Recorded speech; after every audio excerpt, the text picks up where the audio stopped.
बेहद के बेहद की परम परम परम महाशांति है, महाशांति है, महाशांति है। हमारे चारों ओर परम प्रकाश एकदम दूध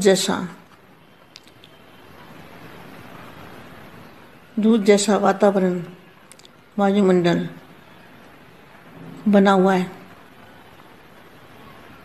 और उसके अंदर बेहद के दादाजी को आत्म स्वरूप में हम रह के देख रहे हैं और बेहद के दादाजी के मस्तक से बेहद की चुंबकीय शक्ति हमारे मस्तक में आ रही है और हमारी आत्मा के अंदर आत्मा को भरपूर कर रही है। वो पावर से हमारी आत्मा भरपूर हो रही है। ऐसा महसूस करना है बेहद के बच्चों को और ये हमेशा महसूस करते रहना है।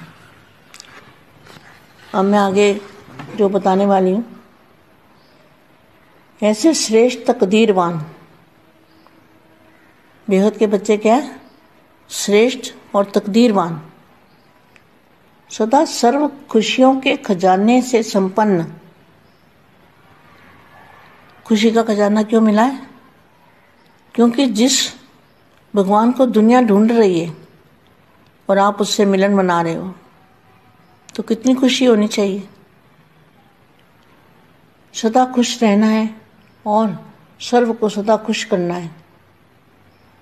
चारों ओर अब खुशी के बाजे बजाओ, क्योंकि हो ही खुश निश्चित आत्माएं। ऐसे श्रेष्ठ तकदीरवान, सदा सर्व खुशियों के खजाने से संपन्न, सर्व को सुख का रास्ता बताने वाले, माता सुखदाता, सदा सर्व के संकट मोचन, विघ्न विनाशक, ऐसी श्रेष्ठ आत्मा को, बेहद की सेवाधारी आत्मा को, बेहद की सेवाधारी माँ का याद प्यार और नमस्ते।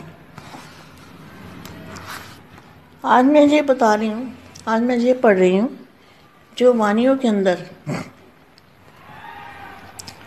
सबसे पहले लिखा हुआ है पेज पे, हेडिंग, जिसको सूचना भी कहेंगे। तो इसमें क्या लिखा है? अविनाशी और अनमोल खजाना इस वाणियों में दिया हुआ है। अविनाशी और अनमोल खजाना इन वाणियों के अंदर है। उससे मिलने वाले अपार सुख का हम कैसे वर्णन करें। आत्मा के लिए उस खजाने में सर्व प्राप्तियां समाई हुई है। इन अव्यक्त महावाक्यों को पढ़ते पढ़ते अथवा सुनते सुनते ही आत्मा को ऐसा अनुभव होता है कि वह देह से न्यारी और शांति से शीतल हो रही है।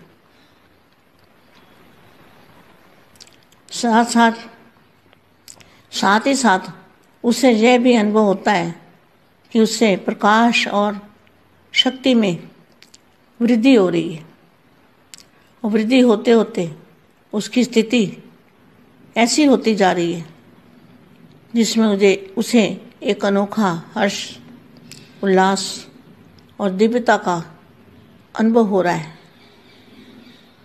चाहे आसपास के वातावरण में लोग बैठे हों और चहल पहल भी हो रही हो, परंतु महावाक्यों को पढ़ते पढ़ते उसे एकांत तथा मधुर अवस्था का आभास होता है, जिसमें वह समा जाना चाहता है। माना पढ़ते पढ़ते सुनते सुनते निसंकल्प अवस्था हो जाती है। तो निसंकल्प अवस्था में आत्मा क्या चाहती है? बस मैं निसंकल्प अवस्था में समा जाऊं। वाणियों के अंदर बहुत कुछ खजाने हैं, हीरे मोती हैं और खजाने भरे पड़े हैं, जिन खजानों को हम ढूंढते हैं और बच्चों को ढूंढ ढूंढ के देती हूँ मैं। कलयुग के इस दौर पे फिर हल और बल की प्राप्ति, हल और बल की प्राप्ति। हल माना हर चीज़ का हल, कोई भी विघ्न हो उसका हल है इसमें, और बल भी मिलता है। तो कलयुग के इस दौर में माया का प्रभाव प्रबल है, परंतु निश्चित जानिए कि इन अव्यक्त वाणियों में दुर्बल से दुर्बल आत्मा को भी इतनी शक्ति वरदान में मिलती है, वरदान की इतनी शक्ति का वरदान देने की क्षमता है कि वह माया के वार की सफलतापूर्वक रीति से सामना कर सके। माया का कोई भी रूप ऐसा नहीं है जिससे छुटकारा पाने के लिए इन वाणियों से हल और बल न मिले। मनुष्य आत्मा के ऐसे संस्कार जिनसे उसे अशांति मिलती हो, इन अव्यक्त वाणियों के अध्ययन से वो मिटने लग जाते हैं, मिटने शुरू हो जाते हैं। इन वाणियों के अंदर इतना बल मिलता है। वास्तव में इन अव्यक्त वाणियों से एक नया जीवन मिलता है। ऐसा अनुभव होता है कि आत्मा को जो अनादि निर्मल स्वरूप, आत्मा का जो अनादि निर्मल स्वरूप, अनादि स्वरूप तो निराकार स्वरूप था ना। अनादि माना जहाँ आवाज़ नहीं है, अनाद माना जहाँ आवाज़ नहीं है। अनादि निर्मल स्वरूप और शांत सुधर्म है। आत्मा उसमें स्थित हो गई है। पुराने जीवन के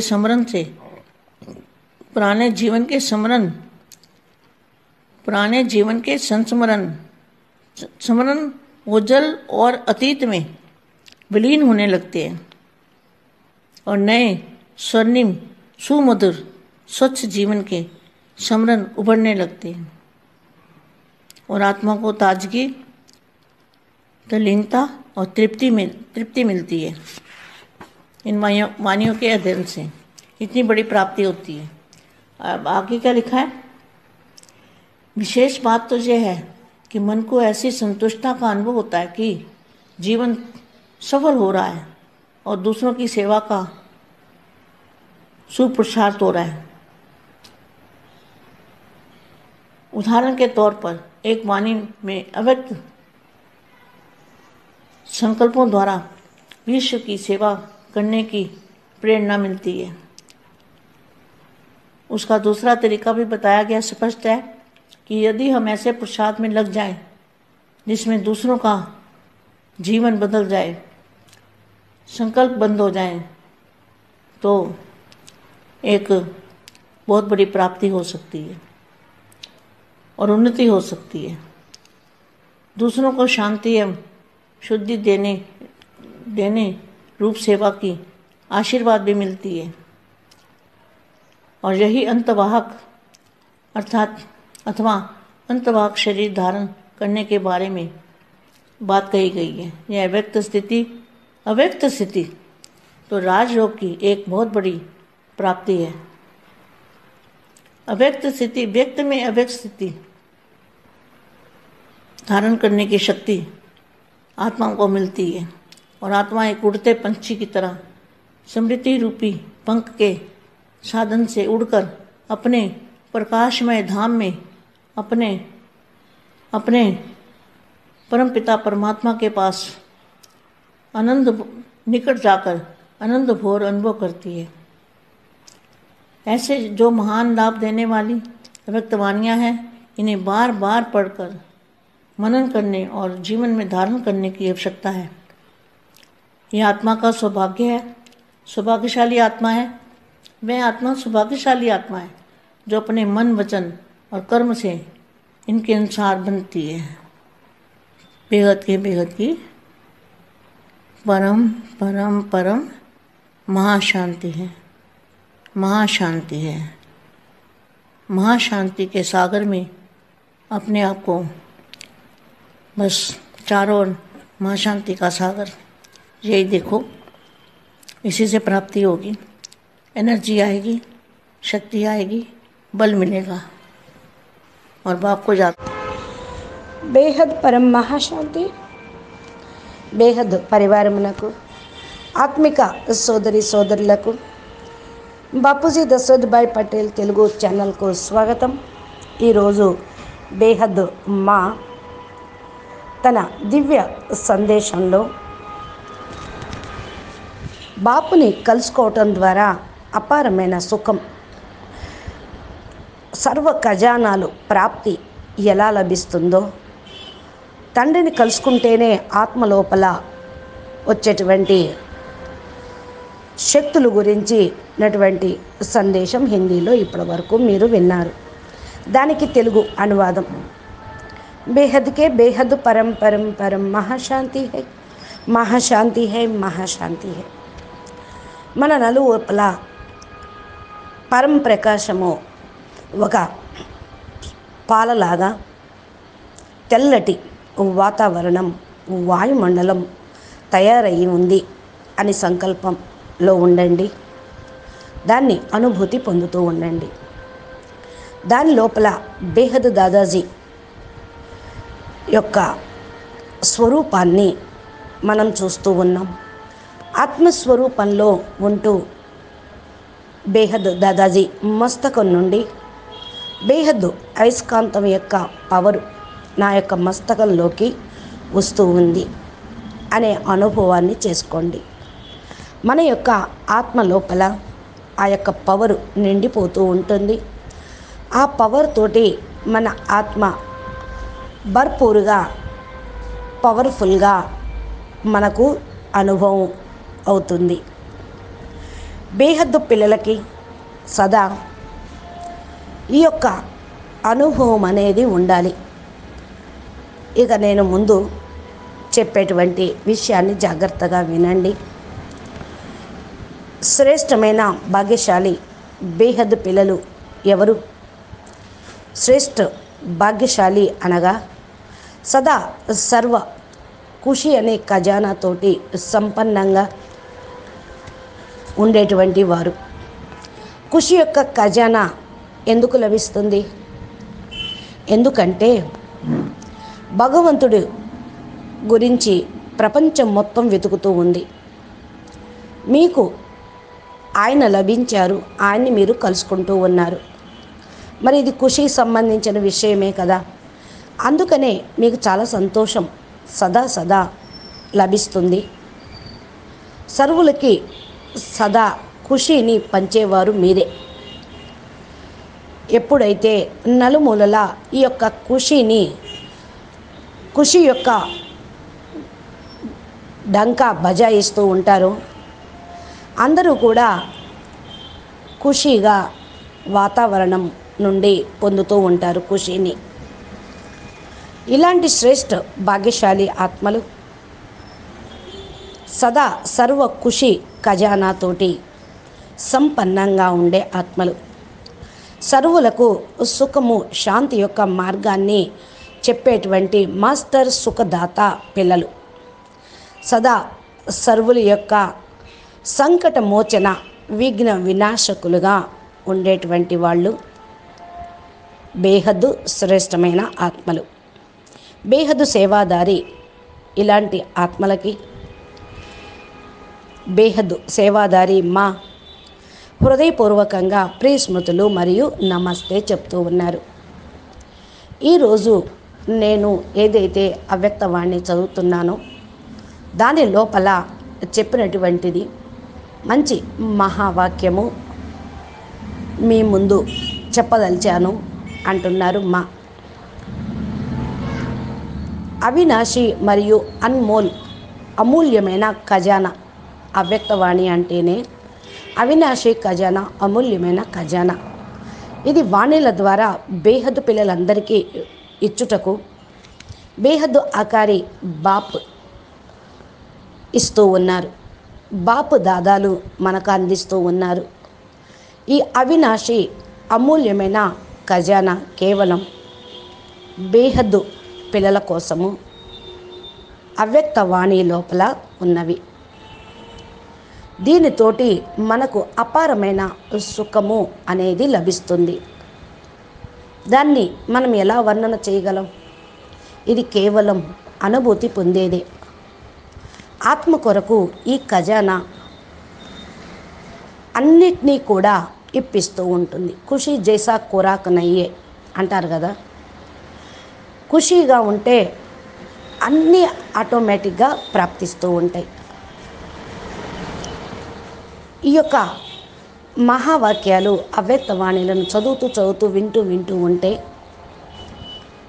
ఆత్మకు దేహానికి అతీతమైనటువంటి స్టేజ్లో శాంతి మరియు శీతలత అనుభవం అనేది అవుతూ ఉంటుంది. దీనితో పాటు పరం ప్రకాశము మరియు శక్తి కూడా బుద్ధి లోపలికి అనుభవం అవుతూ ఉంటుంది. ఆ పరం ప్రకాశాన్ని, శక్తిని వృద్ధి చేసుకుంటూ ఆ స్థితిలోకి మీరు వెళ్తూ ఉండాలి. ఇది ఒక అనోక అంటే విశేషమైన ఖుషి, ఉల్లాసము మరియు దివ్యత యొక్క అనుభవము. దీని చుట్టూ అలాంటి వాతావరణము మీ దగ్గర ఉన్నది అని సంకల్పం చేస్తూ, సంకల్పం అంటే ఊహించిన అది మీ దగ్గరికి వస్తూ ఉంటుంది. మీరు దాన్ని ఫీల్ అవుతూ ఉండాలి. ఏకాంతంలో కూర్చొని ఈ మహావాక్యాలు చదువుకోండి, వినండి. మీ యొక్క స్టేజ్ చాలా మధురంగా ఉంటూ ఉంటుంది, ఆనందంగా ఉంటూ ఉంటుంది. మీ లోపలికి ఆ ఆనందము, సుఖము, ఖుషి అనేది నిండిపోతూ ఉంటుంది. చదువుతూ వింటూ మీరు నిస్సంకల్ప స్థితిలోకి వెళ్ళిపోతారు. నిస్సంకల్ప స్థితిలో ఆత్మకు పరం శక్తి, పరం ప్రకాశము వస్తుంది. ఈ నిస్సంకల్ప స్థితిలో మీరు ఎప్పుడైతే ఇమిడిపోతూ ఉంటారో చాలా శక్తిశాలిగా అన్ని ఖజానాలను మీరు పొందినట్లు ఫీల్ అవుతారు. వజ్రాలు, ముత్యాలు, ఇంకా ఖజానా యొక్క బండార నిండుగా అయిపోతూ ఉంటుంది. మనం దీనికోసమే ఎక్కడెక్కడో వెతుకుతూ వచ్చాం. పిల్లలు తండ్రి కోసం వెతికారు, జ్ఞానం కోసం వెతికారు, సుఖము, శాంతి, పరం శాంతి, ఆనందం కోసం వెతికారు. ఈ కలియుగంలో అవన్నీ ఏ వ్యక్తి ద్వారా, ఏ ఋషి సంప్రదాయం ద్వారా, ఏ ధర్మం ద్వారా ఎవ్వరికీ లభించవు. కేవలం ఒక్క బేహద్ బాపూజీ, దాదాజీ ద్వారానే లభిస్తూ ఉంటుంది. ఇది ఇవ్వటానికే బాపు భూమి మీదకి సాకార రూపంలో అవతరించారు. భలే మీ దగ్గర ఏ విఘ్నాలు వచ్చినా సరే దీనికి సమాధానము ఈ యొక్క పరం జ్ఞానము, పరం శక్తి ఇస్తూ ఉంటుంది. ఏ సమస్య అయినా సరే తొలగిపోతుంది. ఇదే ఆత్మబలము, ఆధ్యాత్మిక బలము, మనోబలాన్ని పెంచుతూ ఉంటుంది. కలియుగంలో ఈ మాయ ప్రపంచంలో మాయ యొక్క ప్రభావము బేహద్దు పిల్లల దగ్గర పైన, జ్ఞాని ఆత్మల పైన పడదు. ఇది మీకు ఎంతంత పూర్తి నిశ్చయం ఉంటుందో అంతంతగా డబల్ పెరిగిపోతూ ఉంటుంది. ఈ యొక్క అవ్యక్తవాణిలోని మహావాక్యాలు ఎంత దుర్బలమైన ఆత్మలకైనా సరే శక్తిని వరదాన రూపంలో ఇస్తూ ఉంటుంది. ఈ అవ్యక్తవాణిల ద్వారా ఈ వరదానం అనేది తప్పకుండా లభిస్తుంది. ఇంత వరదాని శక్తి, క్షమత అనేది జ్ఞానం ద్వారా లభిస్తుంది. మాయతోటి యుద్ధం చేసిన సఫలతాపూర్వకంగా మీకు విజయమే లభిస్తుంది. మాయ ఏ రూపంలోనూ మిమ్మల్ని దుఃఖపెట్టదు, హింసించదు. మాయ నుండి మీకు విముక్తి పొందాలి అంటే ఈ అవ్యక్తవాణిలే మనకు బలం. హలం అంటే నివారణ, సమస్యలకు నివారణ. మానవాత్మలైతే ఎలాంటి సంస్కారాలు కలిగి ఉంటారు, నమస్తే. అందుకనే అశాంతి వాళ్ళకి లభిస్తూ ఉంటుంది. संगम युग को అవ్యక్తవాణి అధ్యయనం नव తోటి युग भी कह सकते हो। అశాంతిని तो संगम युग తొలగించుకోగలుగుతూ कब से ఉంటారు। होता है? जब से दादाजी ఈ అవ్యక్తవాణి और లోపల बच्चों का मिलन ఎంత होता है, బలం ఉన్నది అంటే उसको कहेंगे संगम युग। అవ్యక్త స్టేజ్కి क्योंकि सब कुछ చేరుకొని नया हो ఆత్మ जाता है, బలాన్ని वायुमंडल भी नया, ఆత్మశక్తిని संस्कार भी नए, తోటి శారీరక ज्ञान भी శక్తిని नया, కూడా दुनिया పొందేటువంటి भी नई और మార్గం परिवर्तन भी नया। లభిస్తుంది। వాస్తవంగా ఈ అవ్యక్త వాణిల పరివర్తన నుండి मतलब మీకు కొత్త हमारा జీవితం स्थूल లభిస్తుంది, शरीर అనుభవం కూడా परम అవుతూ प्रकाश में ఉంటుంది। फरिश्ता रूप ఆత్మ में परिवर्तन। ఏదైతే అనాది నిర్మల नवयुग वालों की స్వరూపంలో हर समय की అనాది हर నిరాకారి चाल नहीं, స్వరూపంలో उठना ఉన్నదో भी नया, ఆ అనాది बोलना भी नया, స్వరూపం మీకు चलना भी नया, అర్థమవుతుంది। जिसको कहते हैं नया, అనాది అంటే నాదము अर्थात లేని, अलौकिक। అక్కడ ధ్వని అనేది లేనే लौकिक లేదు। माना 5 तत्व और अलौकिक माना అనాది 5 నిర్మల तत्वों से परम స్వరూపం तत्व। అంటే परम పరం लाइट में శాంతి స్వరూపం नई वैसे స్వధర్మం। स्थिति हो गई, ఆత్మ बातें भी नई, मिलना దీనిలో भी नया, స్థిరంగా అయిపోతే सब नया। పాత జీవితం कैसे సమాప్తమవుతుంది। बाबू जी को चिक्कुलु, मिलना नया कैसे हुआ? స్థూలము नया హద్దు माना నుండి అతీతంగా अव्यक्त रूप में मिलना, అయిపోతారు।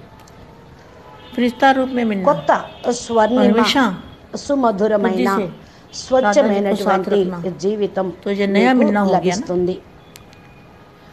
ఆత్మను मिलना भी नया, सब नया। కాలాతీతంగా देखेंगे तो भी आत्मा आत्मा को देखेंगे, తయారు చేసుకొని देखेंगे तो भी తృప్తి आत्मा చెందేటువంటి आत्मा को देखेंगे। సమయము पहले ఛాన్స్ शरीरधारी शरीर మీకు को देखते थे, లభిస్తుంది।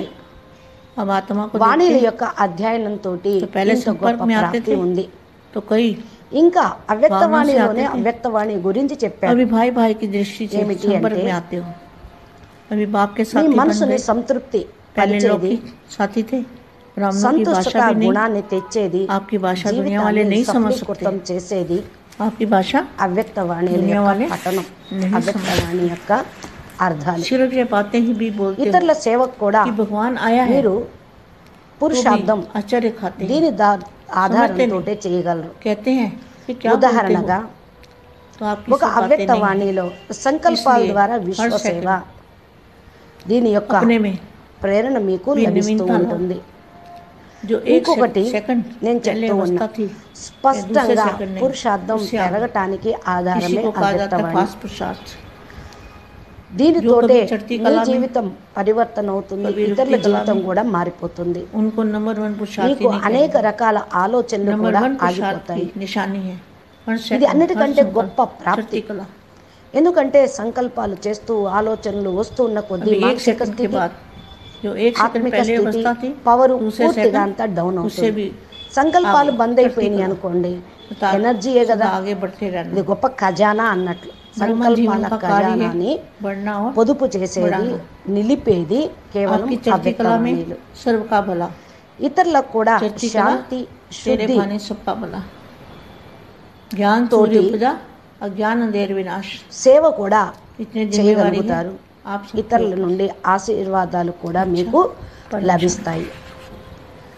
ఇది అంతర్వాహక మరియు సూక్ష్మ శరీరాన్ని ధారణ చేసి సూక్ష్మ శరీరంతో కూడా సంకల్పాల సేవ, మనస సేవ संगम युग को అనేది नव युग చేయించేది भी कह అవ్యక్తవాణి। सकते हो। అవ్యక్త तो స్థితిలో संगम ఉంటూ युग कब से होता है? जब से दादाजी రాజయోగం చేస్తూ ఉంటే और ఈ बच्चों का मिलन గొప్ప होता है, ప్రాప్తి మీకు उसको తప్పకుండా कहेंगे संगम। లభిస్తుంది।